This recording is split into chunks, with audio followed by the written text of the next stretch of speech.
अकोला महानगरपालिका सत्ता स्थापनेचा तिढा वाढत चालला आहे। कोणत्याही पक्षाला स्पष्ट बहुमत नसल्यामुळे सत्ता स्थापनेसाठी संघर्ष सुरू आहे। भारतीय जनता पार्टीला सुद्धा सत्ता स्थापनेकरिता 3 नगरसेवकांची गरज आहे। अशा वेळी दुसरीकडे भारतीय जनता पार्टीला थांबवण्यासाठी काँग्रेसचे आमदार साजिद खान पठाण यांनी पुढाकार घेतला असून लहान लहान पक्ष व अपक्षांना सोबत घेऊन ते प्रयत्न करताना दिसत आहे। नुकतेच अकोला महानगरपालिका महापौर पदासाठीचे आरक्षण जाहीर झाले असून महापौर पदाचे आरक्षण महिला ओबीसी साठी राखीव झाल्यामुळे अनेकांच्या आशेवर पाणी फिरले आहे। त्यामुळे अकोला महानगरपालिकेमध्ये कोण सत्ता स्थापन करणार या संदर्भात राजकीय वातावरण तापायला लागले आहे।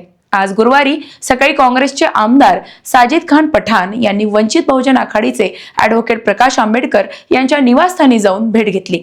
यावेळी त्यांच्यासोबत एमआयएम, राष्ट्रवादी काँग्रेस, शरद पवार गट अपक्ष उमेदवार सोबत होते।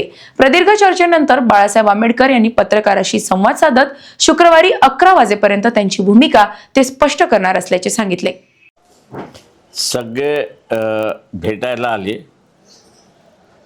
भेटायला आल्यानंतर मी त्यांना म्हटलं, तुम्ही आपसात चर्चा करा, आपसात पहिल्यांदा जुळतंय का बघा।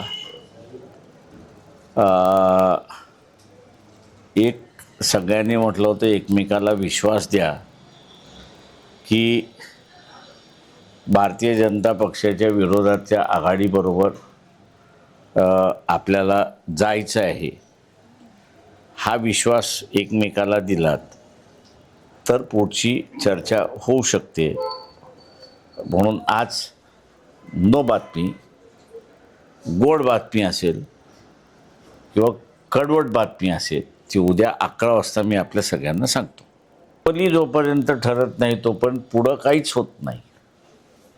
त्यांच्याकडे संख्याबळ आहे असं त्यांचं म्हणणं आहे। काँग्रेसचं संख्याबळ त्यांच्याकडे आहे, तुमची मदत पाहिजे एवढंच आहे त्यांच्याकडे।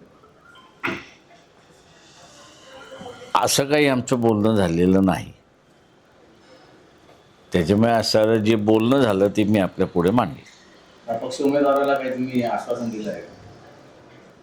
आशिष पवित्रकरांना आश्वासन दिलं आहे? आश्वासन दिलेलं आहे का काही की जर समीकरण पूर्ण जुळलं, बहुमताचा मॅजिक आकडा जुळला तर मोठं पद मिळेल? असं कोणालाच आम्ही शब्द दिलेला नाही। राज्यामध्ये मी इलेक्शनच्या अगोदरही म्हणालो होतो आणि आत्ताही पुन्हा तेच रिपीट करतोय की कोण कसा फिरेल आणि कोण कसा पाठिंबा देईल हे जज करणं कठीण आहे। मनसेने एकनाथ शिंदेला पाठिंबा देणं ही त्याच्यामध्ये असं गृहीत धरून चाललो आहे की इंडिकेशन एक आहे की त्याही आघाडीत काही खरं नाही। आमच्या पक्षाचे असणारे फारुख अहमद यांनी एक महत्त्वाची बातमी पसरवली, म्हणजे त्याच्यावरती आणि ते ठाम होते की मिश्रा नावाची असणारी व्यक्ती ही उद्धव ठाकरेला नंबर 1 आणि नंबर 2च्या वतीने भेटली। आता ही आमच्या फारुख अहमदला मिळालेली माहिती खरी आहे असं आम्ही त्या ठिकाणी मानतो।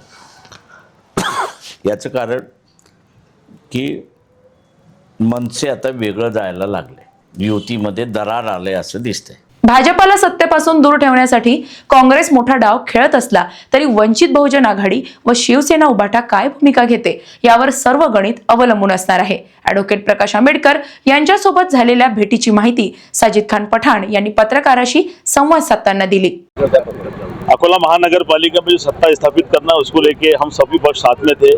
राष्ट्रवादी तुतारी शरद पवार साहब की, शिवसेना उद्धव जी ठाकरे साहब की और कांग्रेस पार्टी, और हम सब लोग मिले और जो अपक्ष उम्मीदवार थे हमारे वो भी बाला साहब से मिले। बाला साहब का आशीर्वाद मिल चुका हुआ है। अब बाला साहब के हाथ में तय है। बाला साहब आज बैठ के पूरा सेटिंग करेंगे और कल 11 बजे हम लोग घोषणा करेंगे हम क्या करने जा रहे हैं। महापौर पद के लिए महापौर पद के लिए बाला साहब तय करेंगे किसको क्या करना है।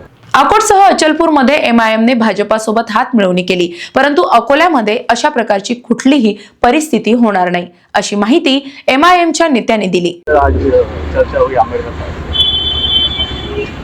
अकोला के अंदर एक ऐसी सरकार बने जो कि अकोला शहर का विकास करे, इस विषय को लेकर चर्चा हुई। एमआईएम की भूमिका ये रहेंगी कि हमारे वरिष्ठ जो आदेश देंगे उस पर हम फैसला लेंगे। अचलपुर में एमआईएम भाजपा के साथ बैठी है, वो अचलपुर के जिला अध्यक्ष जो है वो जवाब देंगे इस पर। यहाँ पर भी पॉसिबल है क्या? यहाँ पर तो किसी का तालमेल नहीं हो सकता, क्योंकि यहाँ पर जो है तो समंदर के दो किनारे एमआईएम का और उनका। अपक्ष म्हणून निवडून आलेले आशिष पवित्रकार यांच्या भूमिकेकडे सर्वांचं लक्ष लागलं आहे। पूर्वाश्रमीचे भाजपाचे असलेले पवित्रकार यावेळेस मात्र त्यांना निवडून देणारी जनता काय ठरवते अशा ठाम भूमिकेत दिसून आले। त्यांनीही ॲडव्होकेट प्रकाश आंबेडकर यांची भेट घेतली। यावेळी त्यांना मोठ्या पदाची ऑफर देण्यात आली असल्याचे त्यांनी पत्रकारांशी संवाद साधताना सांगितले। काही नाही, साहेबांनी बोलवलं होतं आज काय करायचं, तर त्यांनी काही ऑफर दिलेली, आता ती आम्ही पाहतो, सर्वांशी बोलतो आणि ठरवतो काय करायचं। काय चर्चा झाली? चर्चा हेच झाली की ते मोठं पद देतो म्हणतात आणि आता सर्व नागरिकांशी चर्चा करतो एक वेळ आणि काय म्हणतात तर ते पाहतो। अकोला शहरासाठी डेव्हलपमेंट करायचं असेल तर मोठं पद आणि आवश्यक आहे सर्व गोष्टी।